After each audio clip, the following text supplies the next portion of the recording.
Now, before the festival of the Passover, Jesus knew that his hour had come to depart from this world and go to the Father. Having loved his own who were in the world, he loved them to the end.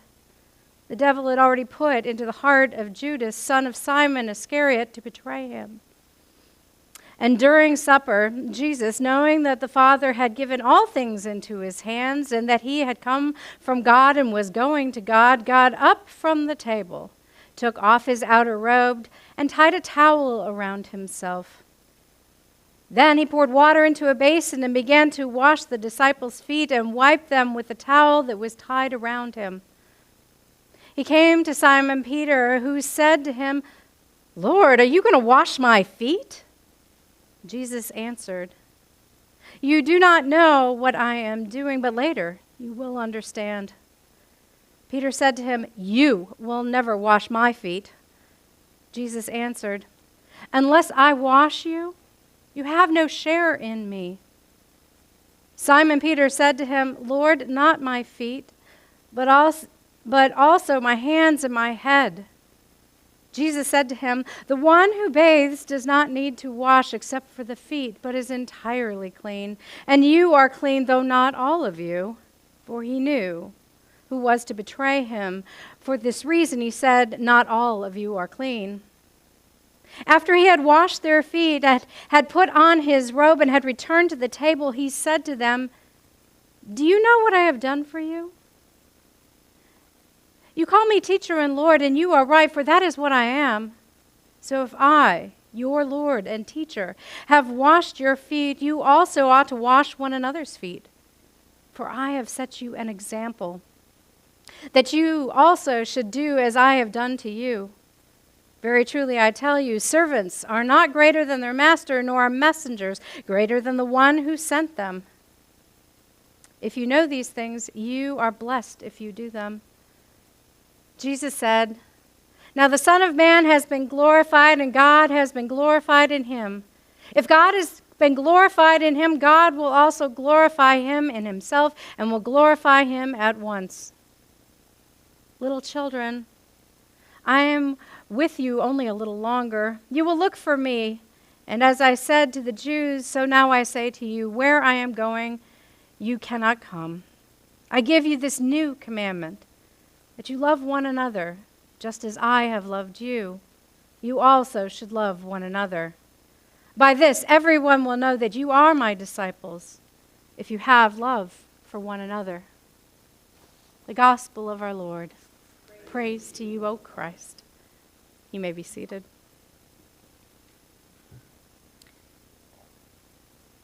This gospel lesson for Maundy Thursday evening features as its centerpiece a practice that, well, seems a little time and a little out of place and rather strange to all of us, I think.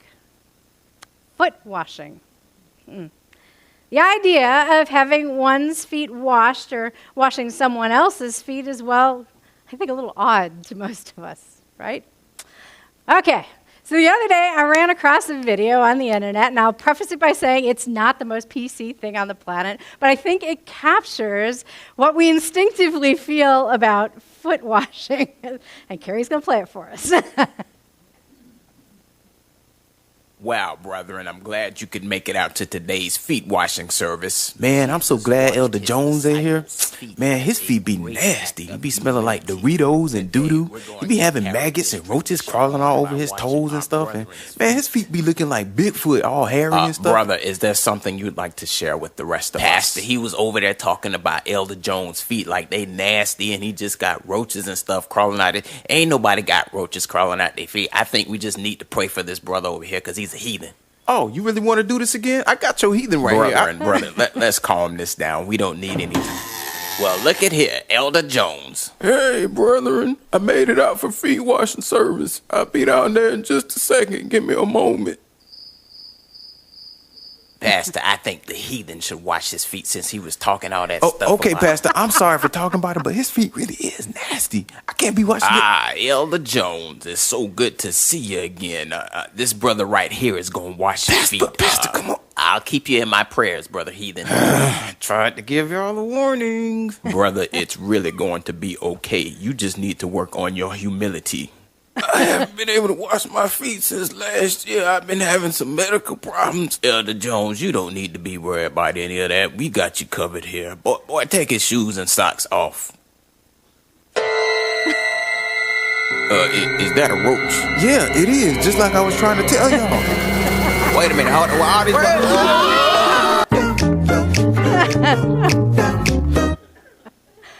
Okay, it's a little over the top, but I'd be willing to bet that there's a little truth in that you identify with something or someone in that video in some way, right? Like some of us might be a little afraid that our feet might resemble Elder Jones's feet, just maybe a little bit, but I'd be willing to bet most of us don't believe a roach is going to come out of our shoes. I think we're fine with that one. Maybe others identify with the heathen who just really doesn't feel like they want to get right up close with somebody else's feet, right, and wash them. Or maybe it's something entirely different. Maybe you're just deathly ticklish and cannot imagine anybody getting that close to your feet that they would, and it makes you tense up with anticipation that you're going to explode with giggles, right? Whatever your particular fear is about foot washing, I guarantee you, you're not alone. You're in good company. See, the truth is, we live in a culture that generally doesn't really embrace touch too much in the public sphere, right?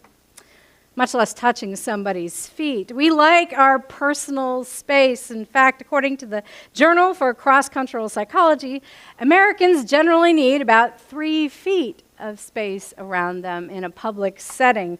3 feet in which strangers are not allowed to enter into. We call this our social bubble, right? Now, that space gets reduced to maybe about 18 inches or so if you are a friend or acquaintance or have a certain level of trust with somebody. And when they get closer during an informal conversations, that is our sort of personal space bubble. But inside 18 inches from our bodies, ourselves, that is our intimate space. That is a space in which we are only comfortable with the closest friends, the closest family, and our pets, right? Our intimate space is, of course, the boundary that is challenged at the idea of a foot washing service. Our intimate space is invaded when somebody else washes our feet, and we invade somebody else's if we dare to wash someone else's. For people in a culture that value and honor and protect this bit of personal and intimate space, it is absolutely countercultural to deliberately enter into a worship service that dares to cross that boundary. And yet, Jesus, in our gospel lesson, crosses boundaries, crosses invisible boundaries that would dare to separate us from the love of God. In our gospel lesson for this evening, Jesus and his disciples had gathered in the upper room of a house in Jerusalem. It's about 4 days after he triumphantly entered into the city, and it's the night before the Passover, and the disciples and Jesus have all gathered together to share a meal together, and that meal seemed like pretty much every other meal that they had gathered together before. That is, until Jesus gets up from the dinner table, takes off his robe, wraps a towel around his waist, and begins to wash his disciples' feet. Whoa, whoa, whoa, whoa, whoa. What are you doing? Peter protests when he starts to wash his feet. He says, never, no way, there's no way, Jesus, you are ever going to wash my feet. Peter's freaking out. But not because he's ticklish or because Jesus invaded his personal space, and not even because maybe his feet are kind of nasty and he's embarrassed about it. He's freaking out because that is not a job for a teacher, and certainly not his Lord, his master. Jesus was crossing boundaries, but they were social boundaries of his particular day and age. And he was doing it to teach them a lesson, to get their attention in a dramatic way. Foot washing was an everyday thing in Jesus' time. That wasn't crossing the boundary at all. I mean, people washed feet routinely when they came to a meal. Why? Because they walked around in sandals along dirty, dusty roads that were filled with refuse and who knows what else. And when they came to a meal, it wasn't that they came to a table that looks like your table or my kitchen table, where your feet are neatly tucked under the table, out of sight, out of view. They came to a table that was kind of more like our coffee tables, and onto a seat that wasn't like a chair that we sit in, but kind of like a couch. And they'd sit and sort of recline and put their feet up. So your feet were right up there with the food. They're on the same level, in sight, in plain view. And who wants to be looking at nasty, dirty feet when you're sharing a meal together? So people would wash their feet before they came to a meal. But here's the thing. Most of the time, people washed their own feet. They took care of it themselves. And it was only when they went into the house as somebody who was truly wealthy, who could afford to have servants or slaves, that someone else did it. That duty was relegated to the lowliest person of the household. Under no circumstances would the host or the master of the house ever be the one to offer hospitality by washing somebody's feet. Never happened. But that's what Jesus does in this moment. He's the host. He's the master of the house. And he's the one down there washing his disciples' feet. It's a teaching moment, a lesson for the disciples. Jesus says, unless I wash you, you have no share in me. Well, that's got to sound a little weird for guys that have been hanging around Jesus, sharing in his ministry for 3 years, and now he's saying, you have no share in me unless I do this? In John's gospel, it's probably more abundantly clear than any of the other Gospels that Jesus has this close, intimate connection to the Father. He boldly claims that they share the same being, that they are one and the same. In fact, he says a couple chapters earlier, I and the Father are one. Jesus has a share in the Father's life, and the Father has a share in Jesus' life. They are together in all things. And there's no doubt that Jesus shares in the Father's love for the world, shares in the Father's mission to care for the world, to reconcile the world to himself. And that share, that intimate connection, gives Jesus the courage and the confidence to face the most challenging, the most difficult parts of that mission. To face ridicule and humiliation, to face pain and suffering, to face his own death.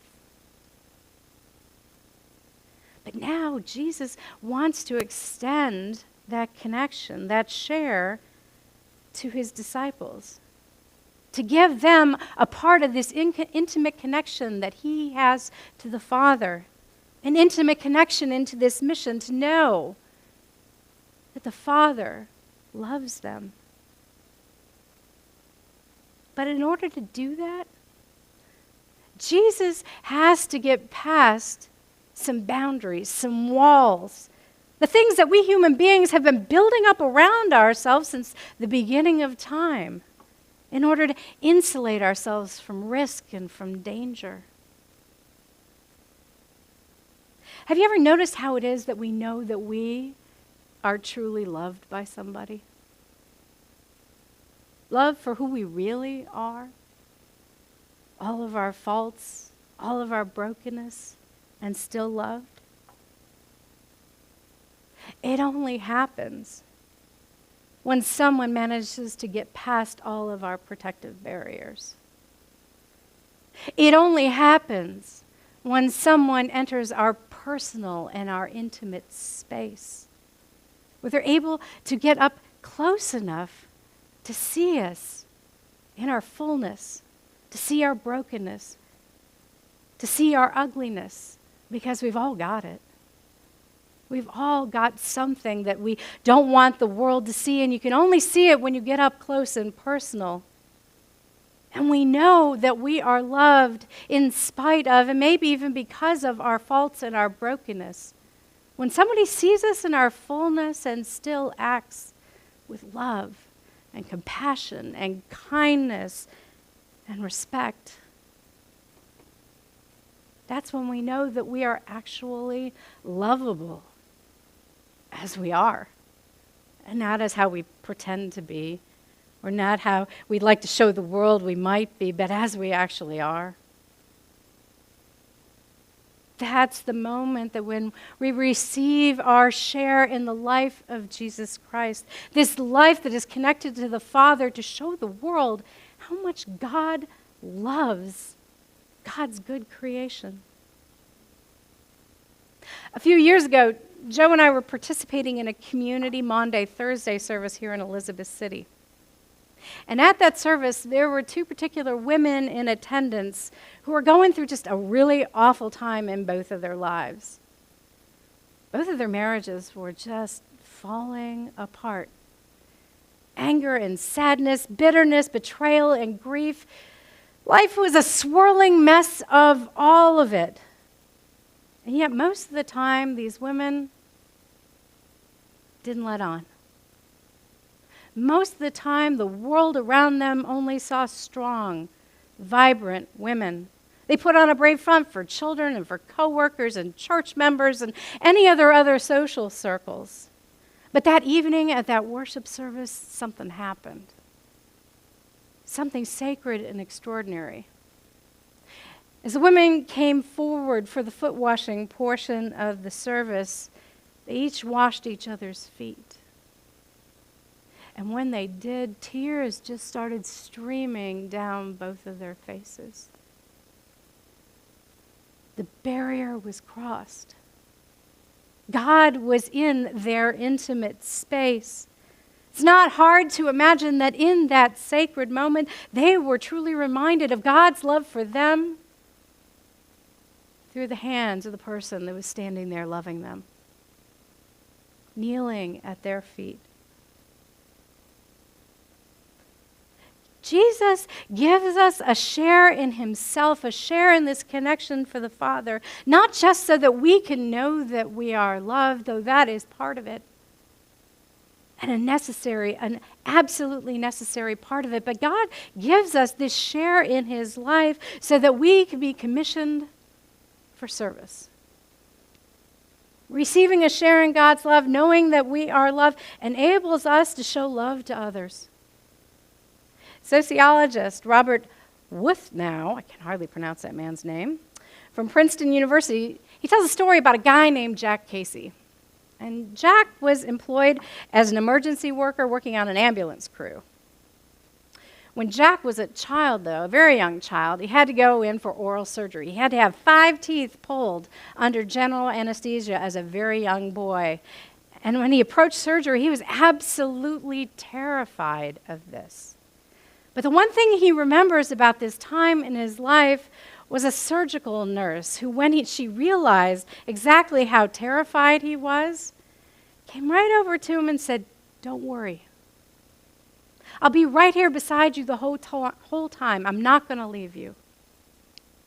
When Jack finally woke up after the surgery was over, she was true to her word. She was standing right there, right by his side, never left him once. Nearly 20 years later, Jack's ambulance team was actually called to an accident on the road. A truck had flipped over, and the driver of the truck was stuck in the cab upside down, pinned in place, unable to get out without machinery to break him out of the wreckage. The only trouble was gasoline was slowly dripping down onto the driver's clothes. There was only one way to get him out. If one spark came from that machinery as they were trying to extract him, they'd go up in flames. The driver was terrified, and he cried out that he was scared of dying. And so what does Jack do? He crawls inside the cab with the man and says, "Look, don't worry. I'm going to be right here. I'm not going to leave you no matter what." And Jack stayed with him until he was finally pulled from the wreckage. Later, that truck driver came up to him and said, "You were an idiot. One spark and we both would have gone up like Roman candles." Jack said he just couldn't leave him. The love that he had once been shown in his own time of fear enabled him to show love to this man, to serve him in his need, even at a time when it posed a great risk to him. And so on this night, when we remember Jesus said, I give you a new commandment that you should love one another. Just as I have loved you, you also should love one another. We remind ourselves, in as many ways as we can, in as tangible means as we can, about our commitment to love one another by following the example of Jesus, by allowing someone to invade our personal space, to get inside our intimate space, to see our jagged toenails, our calluses, our hairy toes, and to be washed in the power of God's love. During this hymn, the hymn of the day, Matt and I are going to wash each other's feet, and then we're going to welcome forward two people that are going to assist us in the rest of the service, and we're going to wash their feet. When that first hymn ends, though, we're going to invite you to come forward and have your feet washed, starting with Carrie and Lucy, who serve us in music. Then we're going to let you wash someone else's feet, to be fully immersed in this commandment, to love one another in the symbolic act of washing one another. So come. Let us wash one another in God's love.